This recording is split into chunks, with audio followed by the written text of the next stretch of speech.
봉독하도록 하겠습니다. 제가 봉독할 때 하나님의 음성으로 들으시길 바랍니다. 3절입니다. 내가 너희를 생각할 때마다 나의 하나님께 감사하며 간구할 때마다 너희 무리를 위하여 기쁨으로 항상 간구함은 너희가 첫날부터 이제까지 복음을 위한 일에 참여하고 있기 때문이라. 너희 안에서 착한 일을 시작하신 이가 그리스도 예수의 날까지 이루실 줄을 우리는 확신하노라. 내가 너희 무리를 위하여 이같이 생각하는 것이 마땅하니 이는 너희가 내 마음에 있음이며 나의 매임과 복음을 변명함과 확정함에 너희가 다 나와 함께 은혜에 참여한 자가 됨이라. 네, 기도하시겠습니다. 거룩하신 성삼위 하나님, 우리가 이 귀한 날에 귀한 곳에서 하나님의 정말 귀한 말씀을 또한 상고하고자 모였습니다. 아버지, 이 시간 말씀 앞에 정직하게 하여 주시며 말씀 앞에 우리의 마음을 낮출 수 있도록 인도하여 주옵소서. 바울을 통해서 빌립보에게 말씀하시고자 했던 그 모든 하나님의 메시지가 오늘 동일하게 우리 마음판에 새겨질 수 있도록 인도하여 주옵소서. 겸손하게 전하고 겸손하게 들을 수 있도록 이 시간 붙잡아 주옵소서. 예수 그리스도의 이름으로 감사하며 기도합니다. 아멘. 사도 바울은 빌립보 교회에게 편지를 보냈다고 했습니다. 그 이유는 사도 바울이 빌립보 교회를 생각할 때마다 말할 수 없는 그 기쁨과 말할 수 없는 그 감격으로 빌립보 교회를 향한 그 사랑을 표현할 길이 없었습니다. 지금 빌립보 교회 성도들은 디도를 통하여 또 여러가지 물질을 통하여 또 여러가지 기도를 통하여 빌립보 교회 성도들이 얼마만큼 사도 바울을 사랑하는지 이미 몸소 보여주었고, 그 몸소 보여준 것으로 말미암아 사도 바울은 빌립보 교회를 향한, 하나님이 지금 빌립보 교회가 나를 향해서 이렇게 하는 것은 단순히 나를 위해서가 아니라 내가 갖고 있는 이 복음의 귀함을 알기 때문에 사도 바울을 이렇게 섬길 수밖에 없었던 그 마음을 알기에 사도 바울은 빌립보 교회에게 감사하며 정말 빌립보 교회를 향해서 기도할 때마다 기쁨을, 그 참을 수 없는 기쁨을 표현할 길이 없었던 것이죠. 그래서 우리가 저번 주에 상고해 본 것처럼 사도 바울은 빌립보 교회에게 디모데와 또한 디도를 다시 한번 보내면서 그 감사를 또 전하고 하나님이 어떻게 풍성하게 우리에게 역사하셨는가를 지금 이야기하고자 합니다. 특별히 오늘 1장 3절에 이렇게 이야기합니다. 내가 너희를 생각할 때마다 나의 하나님께 감사한다. 내가 믿고 있는 그 하나님, 나에게 복음을 주시고 다메섹 도상에서 나에게 그렇게 역사하셨던 그 하나님이 바로 너희들이 만난 그 하나님인 줄 나는 알고 있단다. 나의 하나님께 감사하는 것은 너희 무리를 위해서 간구하고 생각할 때마다 감사할 수밖에 없구나 라고 사도 바울은 말을 시작합니다. 그리고 4절은 이렇게 이야기합니다. 간구할 때마다 너희 무리를 위하여 기쁨으로 항상 간구하면, 내가 너희를 생각할 때마다 왜 이렇게 기쁜지 모르겠구나. 빌립보 성도들아, 내가 너희를 생각할 때마다 내가 지금 너무나 힘든 고난 가운데 있지만 나는 기쁠 수밖에 없단다. 난 너희들을 생각할 때마다 말할 수 없는 그 용기와 그 담대함과 위로가 바로 너희들을 생각할 때 내 마음에 가득하구나. 그 이유가 무엇일까요? 왜 빌립보 성도들을 보면은 빌립보 성도들을 생각만 해도 이렇게 사도 바울은 기뻤을까요? 사도 바울이 이렇게 기뻐하는 빌립보 교회, 하나님이 보시기엔 얼마나 기뻤을까요? 하나님이 보시기엔 얼마나 하나님의 마음을 상쾌하게 하며 하나님의 마음에 흡족한 교회였을까요? 저는 이 빌립보서 앞에 무릎을 꿇을 수밖에 없습니다. 마음에 그 높아진 마음을 낮출 수밖에 없습니다. 내가 하나님 앞에 그런 기쁨으로 서 있는 교회인가? 내가 이렇게 하나님이 생각할 때, 또한 사도 바울이 오늘 살아있어서 우리에게 편지를 개개인적으로 보낼 때, 또 오늘 상록교회에게 편지를 보낼 때 우리 상록교회가, 또한 우리 개개인이, 또 나 자신이 사도 바울이 볼 때 내가 너희를 생각할 때마다 너무 기쁘단다. 하나님이 너를 볼 때 너무너무 기쁘단다. 이런 음성을 들을 수 있는 교회인가? 그런 음성을 들을 수 있는 나 자신인가? 이것을 생각해 볼 때에 하나님 앞에 용서를 구할 수밖에 없고 하나님 앞에 무릎을 꿇을 수밖에 없음을 전 여러분 앞에 고백을 드립니다. 여러분들 마음은 어떠신지요? 오늘 사도 바울이 살아서 우리에게 편지를 보냈다면, 사도 바울을 통해서 하나님께서 우리를 위해서 편지를 보냈다면 여러분들은 그 앞에 눈물을 흘리시지 않겠습니까? 도대체 빌립보 교회가 왜 그렇게 생각할 때마다 기뻤는지 우리는 그 기쁨을 상고해 보면서 내가 그 모습인가를 점검해 봐야 됩니다. 또한 내가 그 모습으로 가기를 원합니다. 하나님이 나를 생각할 때, 말씀으로 나를 정말 너를 생각할 때 기쁘단다. 그런 음성을 듣기 원합니다. 이런 간절함과 소망함을 가지고 오늘 말씀에 귀 기울여 주시기 바랍니다. 오늘 사도 바울은 빌립보 교회를 향해서 그 기쁨이 왜 있는지를 구체적으로 우리에게 설명해 주고 있습니다. 특별히 4절에 간구할 때마다 너희의 무리를 위하여 기쁨으로 항상 간구함은, 왜냐하면, 왜 간구할 수밖에 없냐면, 왜 내가 너희를 생각하면 기쁠 수밖에 없냐면, 5절부터 이제 드디어 그 이유에 대해서 설명합니다. 너희가 첫날부터 이제까지 그 복음을 들었던 그 첫날 기억하시지요? 루디아가 그 많은 사람 중에 바울이 복음을 전했더니 알 수 없은 그 은혜로 마음을 주께서 열어 복음을 들었던 그 감격이 있는 교회, 그 간수들이 하나님 앞에 그 두려워서 떨어서 내가 어쩌면 구원을 받을 수 있습니까? 라고 말했을 때 주 예수를 믿으라.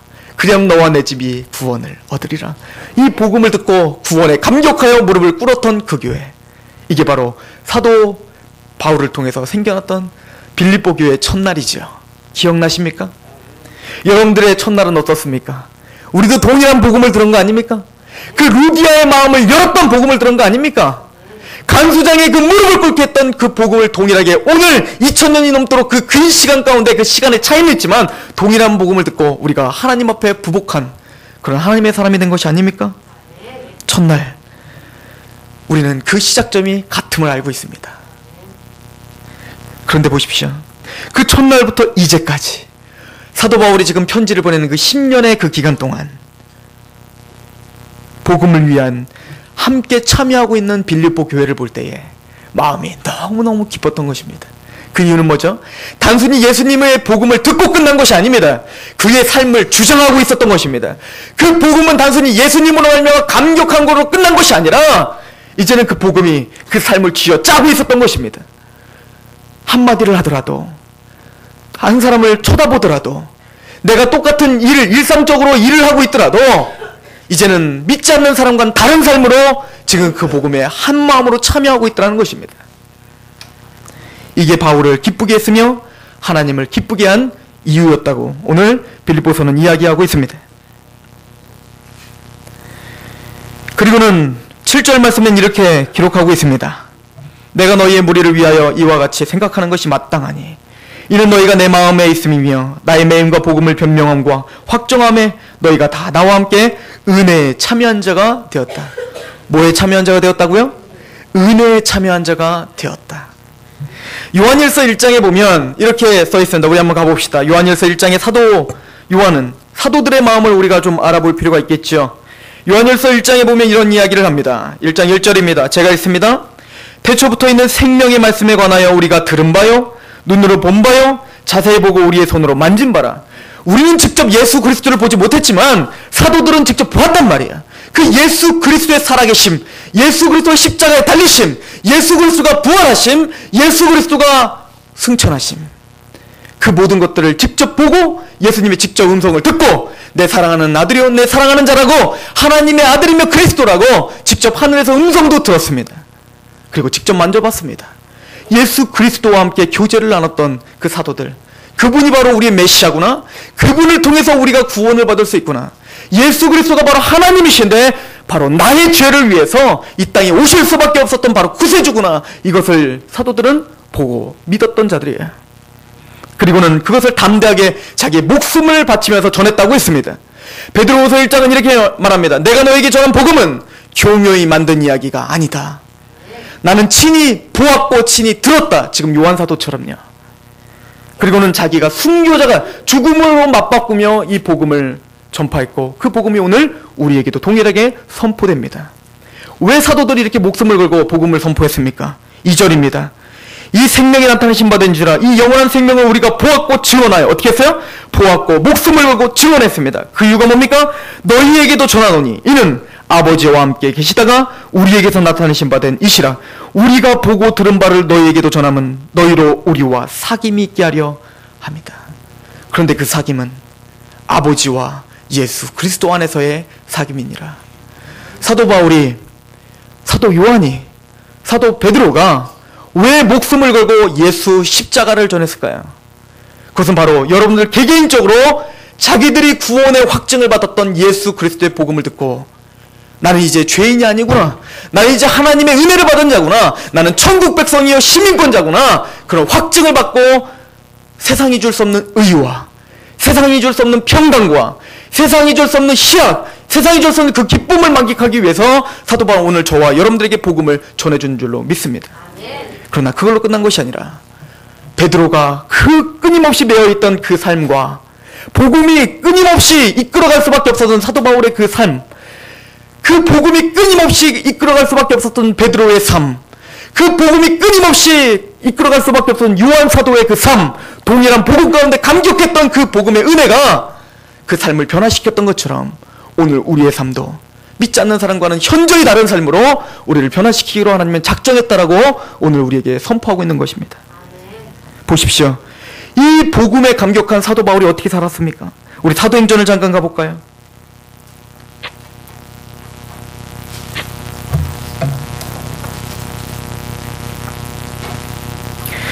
사도행전 20장 한번 보십시오.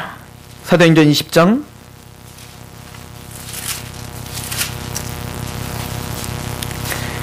22절에서 24절입니다. 20장 22절에서 24절.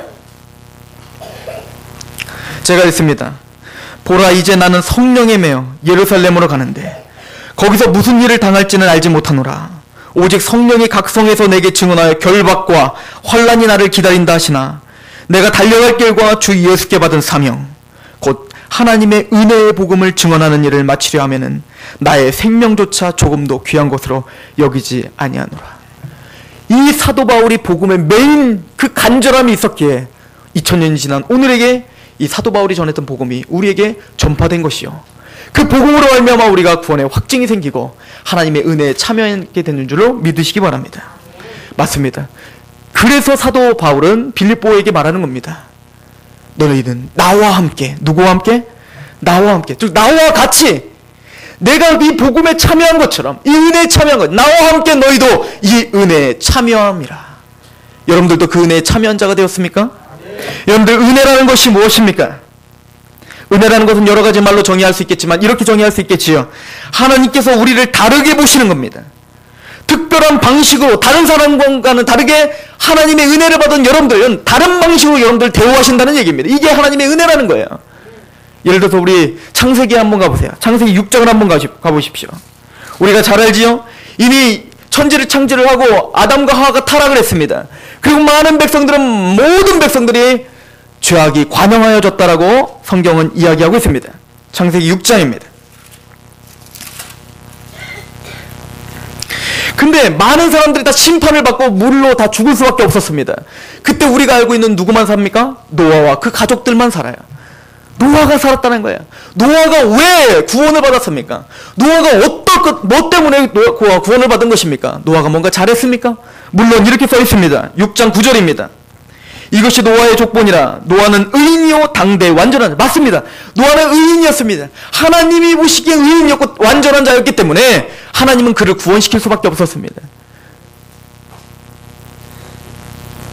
하나님은 이 세상에 많은 죄악 가운데 있는 사람들 중에 특별히 여러분들을 부르십니다. 그리고 여러분들 의롭다 칭해 주십니다. 그러나 노아가 잘나서가 아니었다고 성경 기록해요. 그 윗절을 볼까요? 노아가 왜 의인이었는지 6절부터 제가 읽습니다. 땅 위에 사람을 지으셨음을 한탄하사 마음에 근심하시고 하는 것마다 죄기 때문에 그래요. 하는 것마다, 생각하는 것마다 죄기 때문에 그래요. 7절 이르시되 내가 창조한 사람을 내가 지면에서 쓸어버리되 사람으로부터 가축과 기는 것과 공중의 새까지 그리하리니 이는 내가 그것들을 지었음을 한탄한다. 너무너무 죄악 가운데 관영해서 하나님이 가만두실 수가 없구나. 그런데 놀라운 메시지가 여기 선포됩니다. 그런데 8절 한번 같이 읽어볼까요? 시작. 그러나 노아는 여호와께 은혜를 입었더라. 다른 이유가 없습니다. 은혜를 입었기 때문에 의인이요 완전한 자였다고 선포하고 있는 거예요. 단순히 노아가 뭔가 의로운 행위를 했기 때문이 아닙니다. 믿으십니까? 은혜예요. 하나님이 노아를 뭔가 특별하게 대우하신 겁니다. 뭔가 특별하게 대우하셨기에 노아는 그 당시에 살 수 있었다. 이것이 우리의 감격 아닙니까? 맞습니다. 은혜라는 게 이거예요. 한량없는 은혜, 오늘 찬양한 것처럼 정말 하나님의 한량없는 은혜가 우리에게 있는 것입니다. 우리가 세상과 다릅니까? 아니요.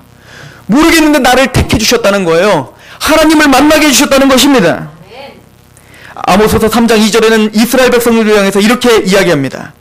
내가 땅의 모든 족속 중에 너희만 알았나니. 많은 백성이 있었어요. 전 세계에 많은 백성이 있었는데 그 중에 내가 너희만 알았다. 이스라엘 백성만 알았다는 것입니다. 또 놀라운 사실이 있어요. 시편 34편 7절에는 이렇게 써 있습니다.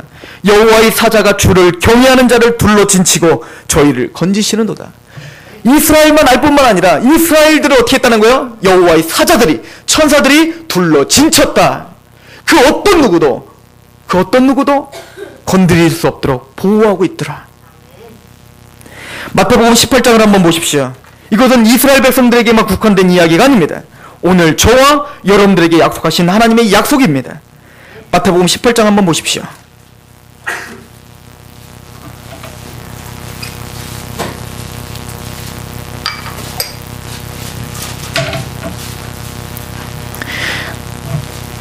마태복음 18장은 제자들이 묻습니다. 천국에서 누가 큰 자입니까? 그랬더니 예수님께서 어린아이를 불러주셔서 이야기를 합니다. 이 어린아이와 같이 자기를 낮추는 자가 천국을 볼 수 있다.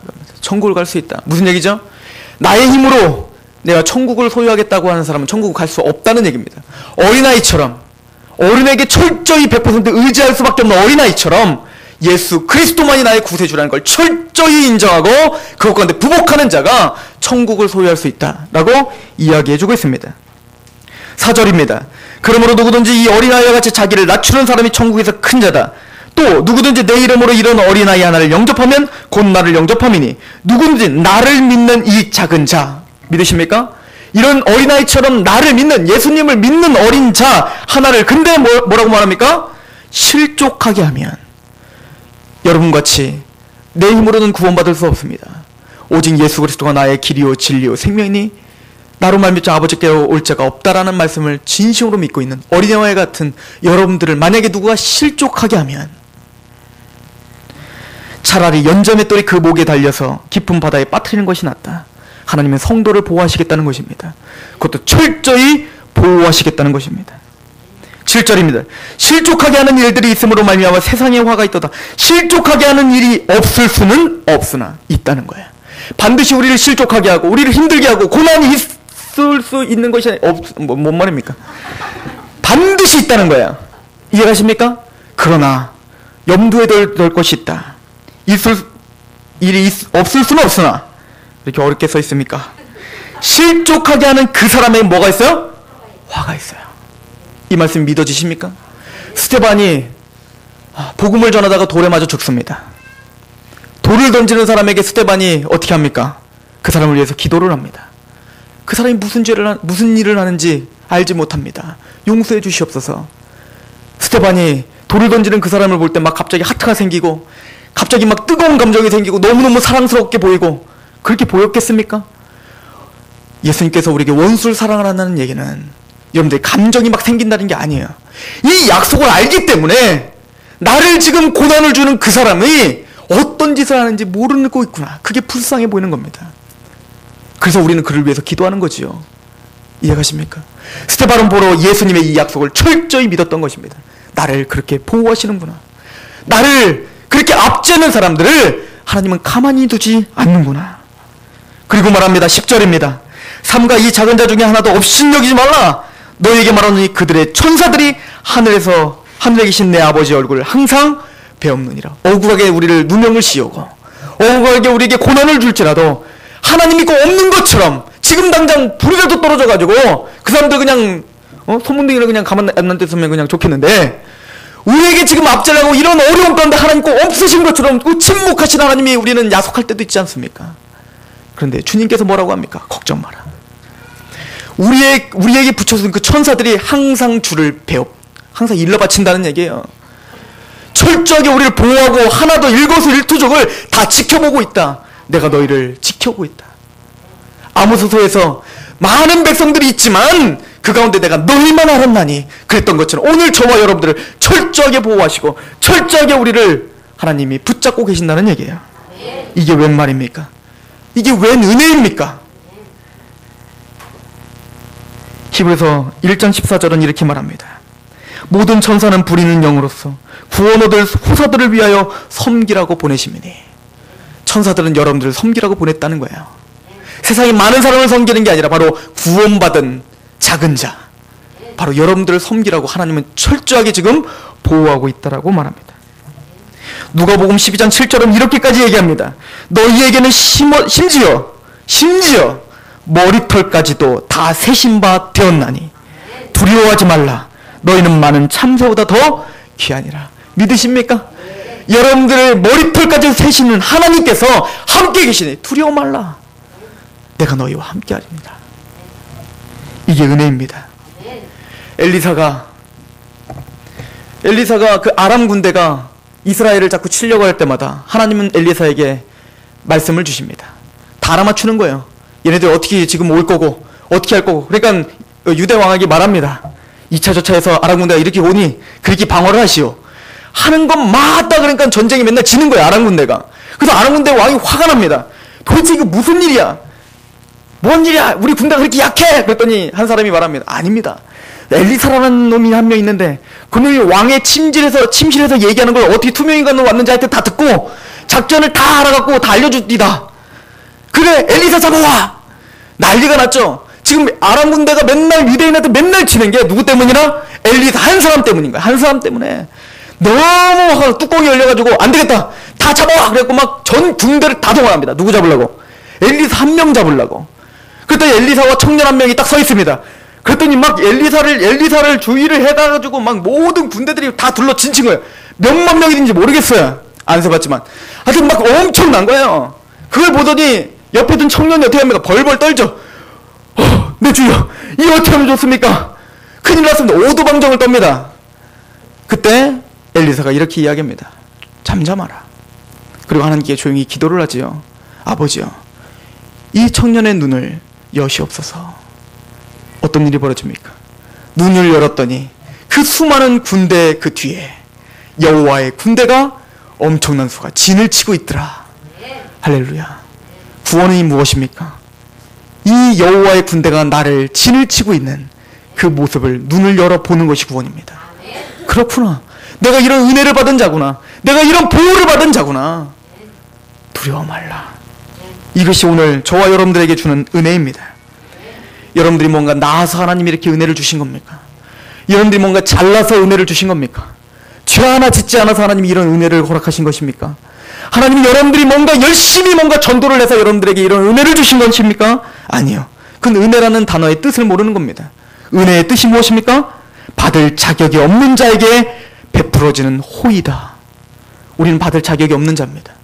감히 어떻게 하나님의 은혜를 누립니까? 감히 어떻게 하나님의 은혜를 누릴 수 있는 자입니까? 우리는 여전히 죄인입니다. 여전히 우리는 하나님의 죄 가운데 허덕이는 자 아닙니까? 그래서 이스라엘 백성들에게 이렇게 말합니다. 신명기 7장 7절. 여호와께서 너희를 기뻐하시고 너희를 택하심은 너희가 다른 민족보다 수요가 많기 때문이 아니라 너희는 오히려 모든 민족 중에 가장 적으니라. 내가 너희를 택한 이유가 무엇이냐? 나는 너희를 택한 것이 너희가 강대하기 때문에 너희를 택한 것도 아니다. 너희는 수요가 많지 않다. 너는 차라리 작다. 지극히 작다. 그러면 이스라엘 백성들이 정직했습니까? 신명기 9장 5절에 말합니다. 너희가 정직해서도 아니요, 공의로워서도 아니다. 내가 아브라함과 이삭과 야곱에게 맹세한 약속 때문에 내가 너희를 택했다. 이해가십니까? 이스라엘 백성들 내가 너희만 알았나니 그것은 이스라엘 백성이 잘나서가 아니에요. 이스라엘 백성들이 율법을 준 이유가 뭡니까? 이스라엘 백성들이 율법을 딱 줬더니 어떻게 말합니까? 내가 다 지켜 행하겠습니다. 하나님의 율법은 거룩합니다. 내가 다 지켜 행하겠습니다. 그리고는 한 발자국 가자마자 원망투성이죠. 죄를 짓죠. 그게 우리 아닙니까?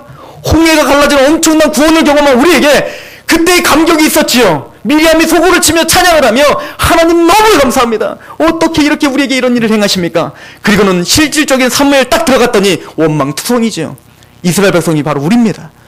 우리가 그런 사람들 아닙니까? 예수님 이런 구원을 주신 너무나 감사합니다. 근데 오늘 밥그릇 때문에 또 오늘 원망하는 거 아닙니까? 내 뜻대로 안 되니까 그것 때문에 하나님께 실망하는 거 아닙니까? 이스라엘 백성들 철저하게 율법을 40년 동안 어겼어요. 하나님 왜 율법을 어길 걸 알면서도 이스라엘 백성들에게 율법을 줬을까요?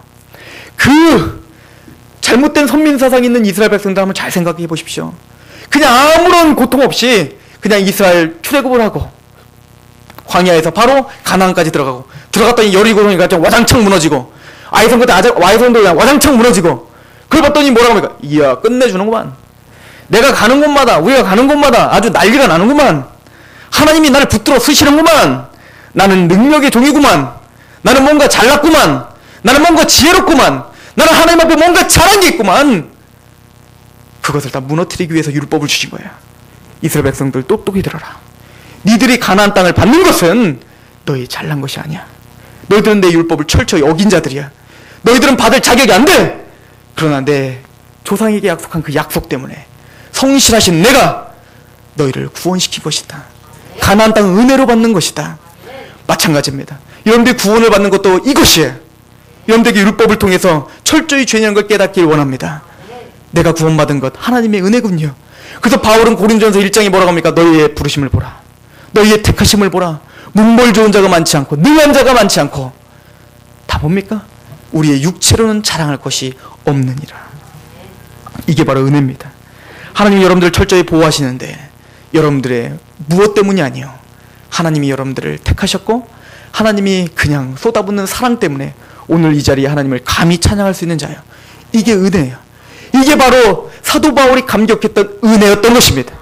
그리고 사도 바울과 함께 은혜에 참여한 자가 됩니다. 여기에 감격하여 오늘도 하나님 앞에 하염없이 눈물을 흘릴 수 있는 자. 이게 바로 빌립보서를 읽을 수 있는 자입니다. 이게 바로 빌립보서가 오늘 우리의 삶에서 의미 있게 다가올 수 있는 이유라는 얘기입니다. 그리고는 우리 사도행전 다시 한번 가보세요. 사도 바울은 이 은혜에 사로잡혔던 자죠. 그래서 이 사명, 이 은혜를 전파하는 것이 그 사도 바울의 자랑이요, 그것이 삶의 전부라고 이야기했습니다. 사도행전을 다시 가보십시오. 어떤 예전에 이런 일이 있었다고 합니다. 노예 시장이 있었던 그 시절에 엄마 노예와 딸 노예가 노예 시장에 팔린 겁니다. 그때는 노예를 사람 취급도 안 했던 시절 아니겠습니까? 근데 엄마 노예가 이제 딸 노예를 이제 다 시장에 팔았더니 어떤 신사가 오더니 엄마 노예만 사가는 겁니다. 딸 노예는 데리고 가봤자 쓸모도 없고 밥만 축내고, 그러니까 안 데리고 가겠다. 튼튼해 보이는 엄마만 데리고 가겠다. 그랬더니 그 사랑하는 딸과 지금 생이별을 하는 거 아닙니까? 너무너무 슬프죠.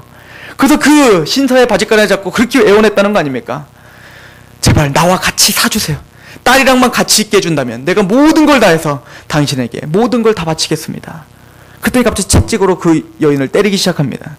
감히 노예 주제에 감히 어디를 붙잡느냐 이거예요. 너는 어쩔 수 없이 나에게 복종할 수밖에 없는 노예 아니냐.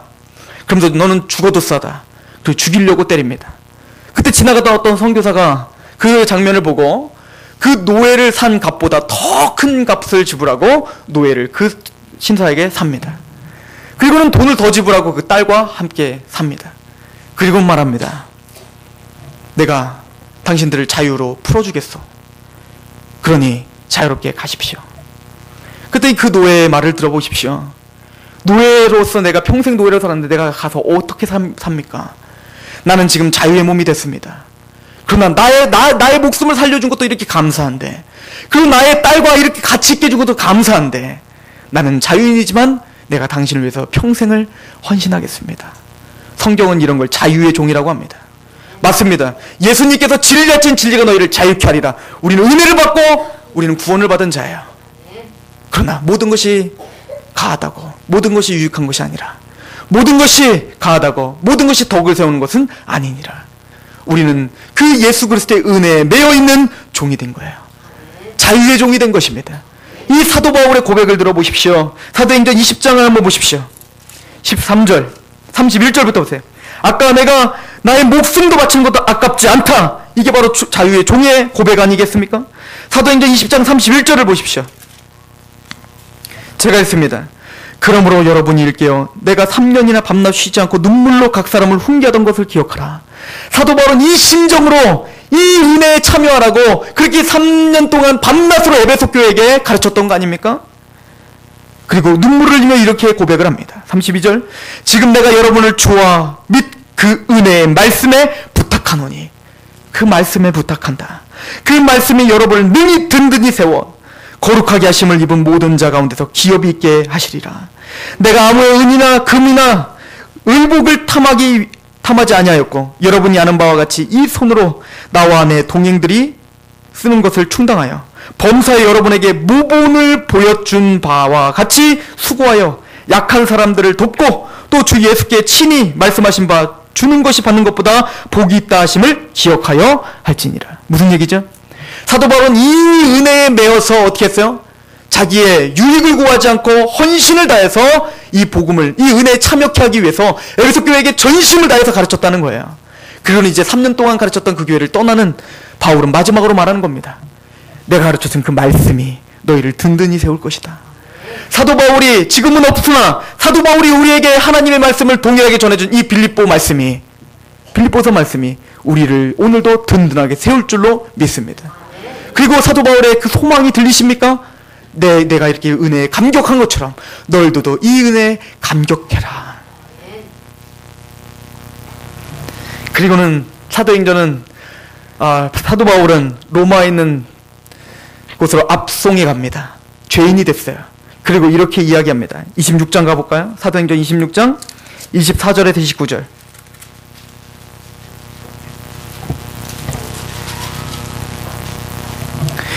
지금 아그리빠 왕에게 복음을 장장하게 선포해. 내가 왜 믿게 됐는지, 내가 어떻게 예수 그리스도를 만나고 이 은혜에 감격해서 내가 목숨을 걸면서 이 복음을 전해야 되는지 세상 사람들은 이해할 수가 없었죠. 아니, 로마 시민권자고 그것만 버리면 너는 떵떵거리고 잘 살 텐데 왜 그렇게 힘들게 사느냐, 포기해라. 근데 사도 바울이 이렇게 말합니다. 24절, 바울이 이같이 변명하며 베스도가 크게 소리를 내어 이르되 바울아 네가 미쳤도다. 그쵸, 세상 사람들 보기엔 우린 미쳤죠. 내 많은 학문이 너를 미치게 한다 하니 바울이 이르되 베스도 각하여 내가 미친 것이 아니요 참되고 온전한 말을 하나이다. 왕께서는 이 일을 하시기로 내가 왕께 담대히 말하노니, 목숨을 걸고 담대하게 말합니다. 이 일 하나라도 아시지 못함이 없는 줄을 믿나이다. 이 일은 한쪽 구석에서 행하는 것이 아니니이다. 아그리빠 왕이여, 선지자를 믿으시나이까? 믿으시는 줄 압니다. 당신은 구약을 믿지 않습니까? 그 구약에 약속한 예언된 것을 나는 이미 말씀해 드렸습니다. 28절, 아그리빠가 바울에게 이르되 내가 적은 말로 나를 권하여 그리스도인이 되게 하려 하는도다. 29절 같이 읽습니다. 시작. 바울이 이르되 말이 적으나 많으나 당신뿐만 아니라 오늘 내 말을 듣는 모든 사람도 다 이렇게 결박되는 것 외에는 나와 같이 되기를 하나님께 원하나이다. 사도 바울이 감옥에 갇힌 것 그거 빼놓고는 사도 바울의 그 심정 동일하게 이 바울의 말을 듣는 모든 자가 이렇게 은혜에 매여 있기를 바란다. 이게 하나님이 원하시는 것입니다. 빌립보서로 다시 한번 가볼까요? 사도 바울이 왜 이렇게 기뻤습니까? 이 사도 바울의 바람처럼 빌립보 성도들은 사도 바울의 말에 매여서 사도 바울과 같이 고난을 함께 동참하는 자가 된 것입니다. 그래서 이렇게 말합니다. 1장 7절에 내가 너희의 무리를 위하여 이같이 생각하는 것이 마땅하니 이는 너희가 내 마음에 있음이며 나의 매임과 복음을 변명함과 확정함에 너희가 다 나와 함께 은혜에 참여한 자가 됨이라. 여러분, 하나님의 은혜를 입은 자들이십니까? 예수 그리스도로 말미암아 우리가 받을 수 없는 자인데 그런 큰 은혜를 받은 자입니까? 때로는 우리가 실수할 수 있고 연약해서 하나님의 말씀을 어길 수도 있습니다. 그러나 이 말씀은 변개치 않고 성실하게 여러분들이 가는 그곳까지 인도하실 것입니다. 그래서 1장 6절은 이렇게 고백합니다. 너희 안에 착한 일을 시작하신 이가 그리스도 예수의 날까지 이루실 줄 우리가 확신하노라. 여러분들 안에 예수님을 알게 하시는 그 착한 일을 시작하신 분은 하나님이십니다. 그분이 여러분들을 끊임없이 인도하셔서 그 복음에 참여하는 일에 여러분들 동참케 하실 것이기에 오늘 저도 여러분들 향해 기쁜 마음이 있습니다. 그 은혜에 감격하시고 그 은혜에 목매시고 그 은혜에 여러분들의 삶을 들으시는 그런 은혜가 있길 원합니다. 기도하겠습니다.